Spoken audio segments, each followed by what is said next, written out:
In 1992, Feinstein made history with Barbara Boxer. The two were elected to represent California in the Senate in what became known as the Year of the Woman.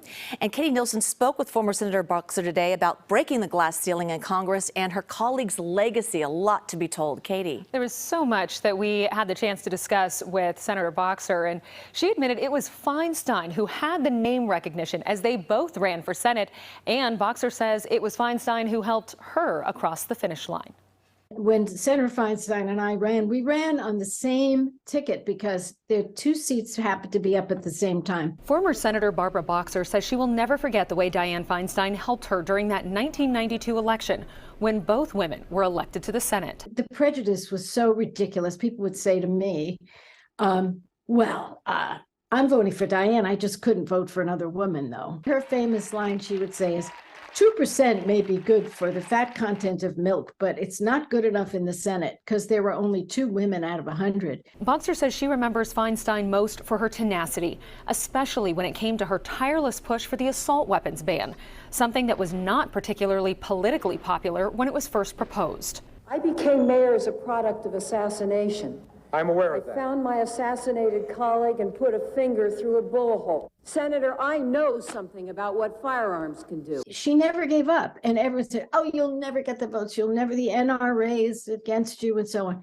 And I was there at so many of those meetings where she said, we're not giving up. Feinstein was also the first woman to head the Senate Intelligence Committee, taking a critical look at CIA interrogation tactics, especially after 9/11. She supervised spy agencies during the war on terror as well. Putting somebody right now at the head of the CIA who played a role in, let's say, torture, is not necessarily appropriate. She was also the first woman to serve as the Judiciary Committee's top Democrat. We certainly came from different places philosophically, but we were thrown together and we made it work, and we showed that women can do it.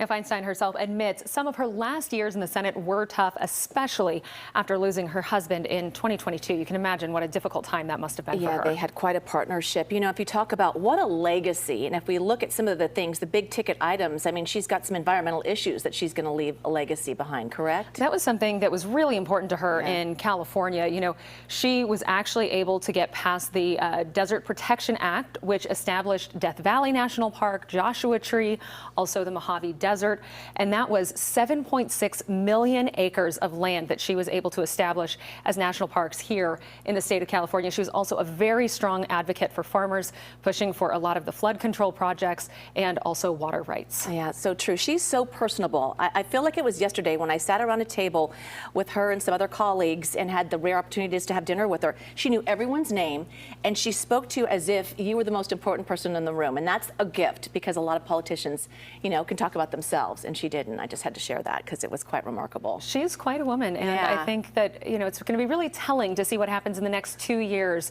as she finishes out her term, to see what kind of a legacy she really wants to leave. Yeah, all right. Thank you so much, Katie.